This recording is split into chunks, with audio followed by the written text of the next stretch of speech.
Indignats amb l'Ajuntament de Manresa, d'aquesta manera es van mostrar aquest cap de setmana els comerciants de la Plana de l'Om. Asseguren que havien acordat que en aquesta edició de la Fira de l'Aixada els paradistes es col·locarien de cara als seus establiments i no d'esquenes. Això havia d'afavorir els establiments que obren portes. L'acord, però, no es va complir.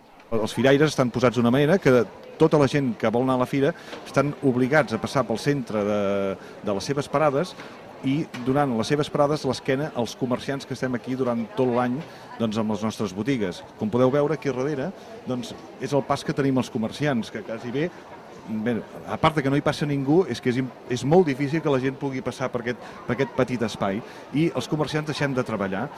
Per la seva banda, els paradistes que hi havia a la Plana de l'Om creuen que aquesta és una bona disposició per facilitar el trànsit dels visitants i que haurien de ser els comerciants qui haurien de treure la parada al carrer. Amb aquest sistema canalitzem la gent tota pel mig i pugin i baixen pel mateix lloc. Si fem dos carrers, qui ens passi per un costat, els altres el perdrem i viceversa. Els botiguers treguin una paradeta aquí davant i tindran les mateixes possibilitats que nosaltres.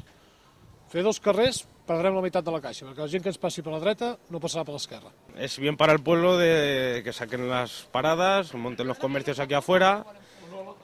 Ya te digo que no es por nada, ni es por nosotros ni nada. Nosotros llevamos viniendo aquí muchos años y esto siempre ha sido así, ha sido la calle esta, y ya te digo que dividirla la calle sería la mitad o sea, que no haríamos nada, Des de l'Ajuntament es va lamentar la situació i van assegurar que, tot i el compromís, el canvi no havia estat possible per manca d'espai a causa del mobiliari urbà.